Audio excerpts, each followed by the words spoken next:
Undang-Undang Dasar Negara Republik Indonesia tahun 1945.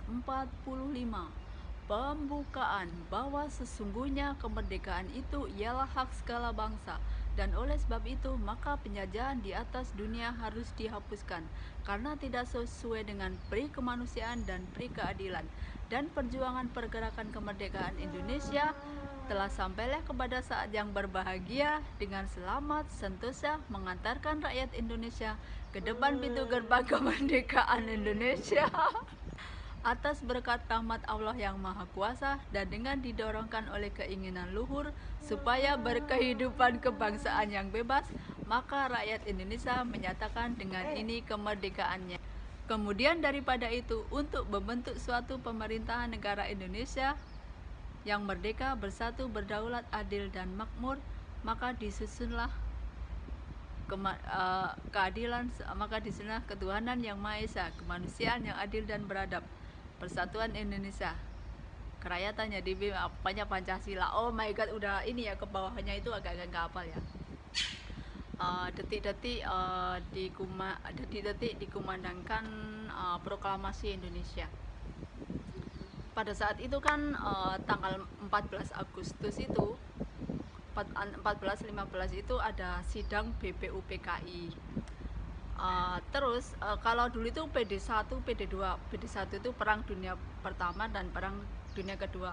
Kalau Perang Dunia Pertama itu pokoknya saya ingatnya nih ya, mengingat pelajaran sekolah ya. Kayaknya SMA kelas 1 nih atau kelas 2 itu sejarah PIR. Saya dulu mengingatnya PIR.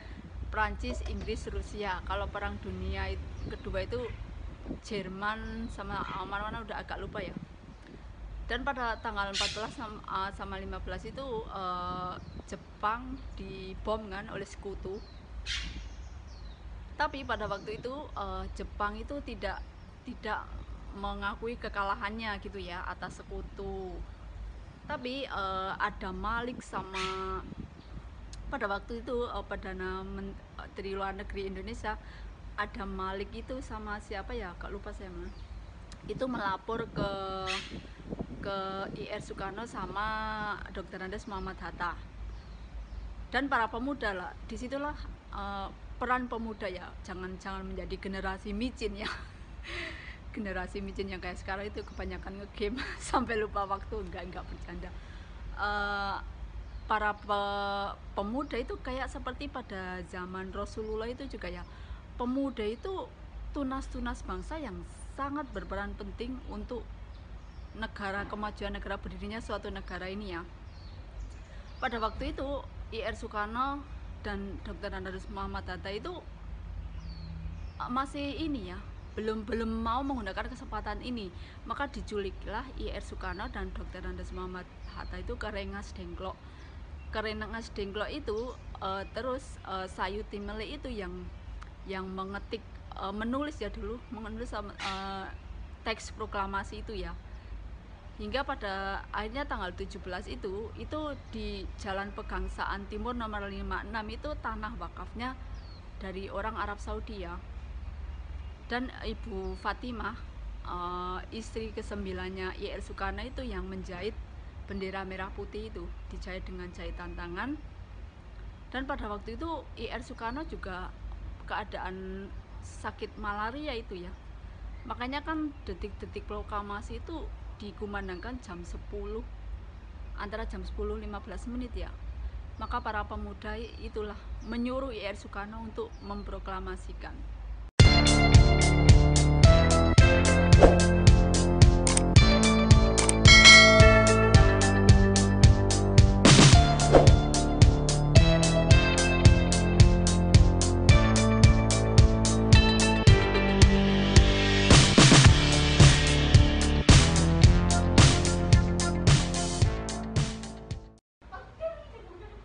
Oke guys, dirgahayu untuk Indonesia ya.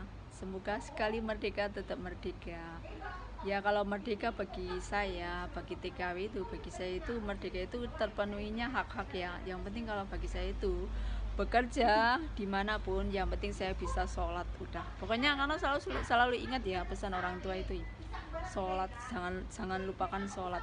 Ya memang sholat itu tidak membuat kita kaya, tapi sholat itu bisa menolak bala, apapun segala bencana itu dilala ya, bukan semua itu bukan faktor dilala ya, emang Allah itu penyayang hambanya.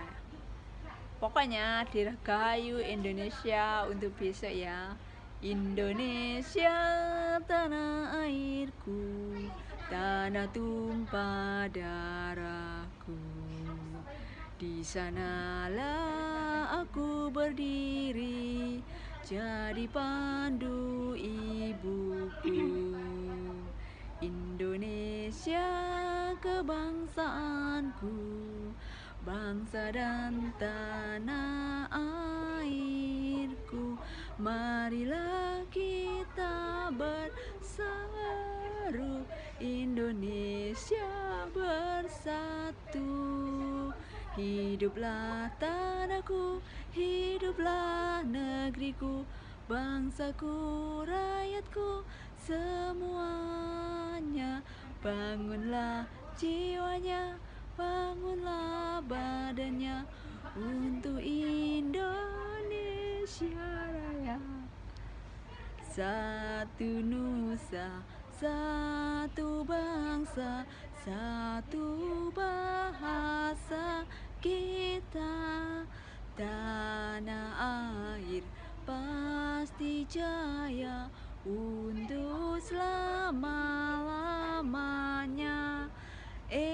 Indonesia pusaka, Indonesia tercinta, Nusa bangsa dan bahasa kita bela bersama. Dirgahayu. Kayaknya Indonesia besok apakah ada pengibaran bendera? Kalau di Wonosobo itu kayaknya nggak ada sih besok. Di daerah saya itu katanya nggak ada upacara. Nggak tahu di Jakarta. Ya bagaimanapun 75 tahun itu tetap ini ya, menghargai jasa para pahlawan. Makanya untuk mengusir penjajah itu dari Sabang sampai Merauke itu, apalagi kalau Yogyakarta ada Pangeran Diponegoro itu ya, idola saya itu Pangeran Diponegoro itu kan dari tahun 1825 hingga 1830. Itu dari Yogyakarta dulu seperti pertempuran Janur Kuning itu ya. Terus kalau dari Aceh Perang Padri, Tuanku Imam Bonjol. Dari Sulawesi ada Sultan Hasanuddin. Dari Bali siapa itu? Kalau Bali itu ternyata adik siapa? Kalau pangeran Bali itu dulu itu pahlawan Bali itu namanya punya khas sendiri ya, aduh lupa ya. Mereka itu para pahlawan bersatu ya, Cut Nyadin, Cut Meutia, Marta Tiahau, dan mereka dalam memperjuangkan negara kesatuan Republik Indonesia pun mereka dengan titik darah penghabisan mengusir Belanda ya. Sebenarnya Belanda itu kan kecil dulu ya ke Indonesia. Kenapa dia bisa menang? Ya karena banyaknya yang tertipu daya, banyaknya yang berkhianat kepada pemerintah sendiri gitu. Akhirnya kan karena juga termakan dikasih harta benda, juga banyaknya para gundik dulu ya. Kalau sejarah itu ya, para pahlawan itu ya. Dan juga hebatnya pemuda-pemuda dulu itu ya emang hebat ya, hingga tercetuslah Sumpah Pemuda, Hari Pramuka, terus ya begitulah. Kalau saya ingat Pramuka itu juga ada Dasa Dharma Pramuka. Pramuka itu satu, cinta tanah, cinta apa sih? Aduh lupa ya. Dasa Dharma itu ada 12 kan ya. Terus kami Pramuka Indonesia, manusia Pancasila. Udah agak lupa itu tentang Pramuka ya. Saya cuma ingatnya Bapak Pramuka Indonesia itu Sri Sultan Hamengkubuwono IX.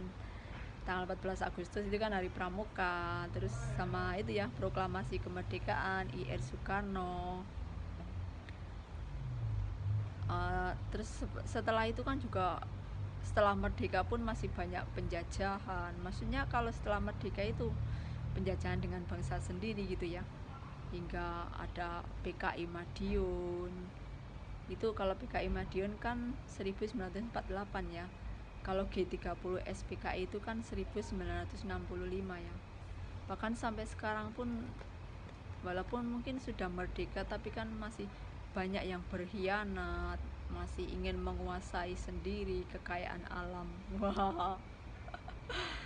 Ya pokoknya apapun yang terjadi, sebagai generasi muda kita tetap mengisi kemerdekaan ini dengan hal-hal yang positif, dengan mengharumkan nama bangsa, bekerja ya, bekerja mengharumkan nama bangsa, jangan sampai mengecewakan para pahlawan terdahulu. Ya intinya itu menjadi pemuda yang seperti pemuda-pemuda era Sumpah Pemuda 1928, seperti pemuda yang menculik IR Soekarno untuk mendesak dikumandangkan proklamasi Indonesia. Itu adalah usul para pemuda. Kesempatan Hiroshima Nagasaki dibom oleh sekutu, bangkitlah para pemuda menyuruh IR Soekarno dan Dr. Andes Muhammad Hatta. Hingga merdeka, hingga sekarang. Kalau belum merdeka mana bisa kita bebas seperti sekarang. Oke friend, selalu ingat ya, jas merah, jangan pernah melupakan sejarah. Saya bangga menjadi anak Indonesia ya. Dan para pahlawan itu dulu tidak mudah ya, tidak mudah memerdekakan Indonesia hingga sekarang ya. Indonesia itu merdeka udah sampai sekarang ya 75 tahun ya. Dan hebatnya para pahlawan dulu dari Aceh, dari Sabang sampai Merauke itu bersatu gitulah. Senjata yang paling ampuh dan paling keras itu bukan senapan, bukan bambu runcing. Saya tuh jadi ingat ya, dulu waktu saya SD itu kan ini ya, tes sejarah gitu ya. Senjata apa yang paling ampuh untuk mengusir penjajah Belanda? Saya tulis itu bambu runcing, bom atom. Padahal kan jawabannya aslinya persatuan dan kesatuan ya. Ya dulu kan kayak gitu ya. Kalau itu ya, kalau kalian lebih dalam lagi itu baca buku. Saya kan juga suka membaca ya. Api Sejarah itu karangan siapa ya? Ulama siapa gitu ya. Dan Indonesia itu dulu sebelum datangnya VOC. Kalau VOC dan Belanda itu, VOC itu kan punya 3 misi ya, menjajah Indonesia itu 3G, gospel apa ya, 3G itu gospel itu penyebaran agama ya, gold glory itu merayakan kemenangan lah. Glory itu artinya, kalau gospel itu kan mereka Injil gitu. Sebenarnya sebelum adanya VOC itu Hindu, Buddha, Islam itu udah mendominasi loh. Islam itu makanya kalau dalam setiap kayak dulu itu dulu kan kalau agama Hindu, Buddha itu ada dinamisme, animisme, itu kan setiap orang meninggal ada 3 hari 7 hari, itu awalnya itu dari itu. Makanya terus para sunan, para wali itu mereka sebenarnya ingin menghapus itu loh, menghapus tradisi 3 minggu 7 minggu itu. Sebenarnya kalau dulu Hindu, Buddha atau dinamisme, animisme, setelah orang meninggal itu mereka merayakan dengan makan-makan, mabuk-mabuk, dulu itu tua gitulah. Terus para wali, para sunan itu makanya mereka masuk membawa agama Islam itu dengan pelan-pelan dan tidak menghapus budaya yang terdahulu. Karena nenek moyang kita gitu kan, nenek saya itu juga suka wayang kayak gitu kan, gamelan. Makanya kalau Islam masuk ke Jawa itu dengan lir ilir itu kan sebenarnya ada maknanya loh. Itu tandure wong sumilir itu artinya apa ya, mumpung usia masih muda mari mencari ilmu dunia dan akhirat gitu, intinya itu kan kayak gitu lah. Terus setelah VOC datang, mereka sebenarnya pertama dengan 1000 kapal. Terus karena banyaknya yang diadu domba rakyat Indonesia gitu ya, terus akhirnya berpihak ke Belanda. Akhirnya kan Belanda menang, VOC juga menang. Itu mereka kan mengambil rempah-rempah Indonesia, bukan aja rempah-rempah ya, juga membuat bodoh rakyat Indonesia gitu ya. Hasil bumi kita dikirim ke sana, negara kita menjadi miskin, negara kita kekayaan alamnya tidak ada, rempah-rempahnya diambil.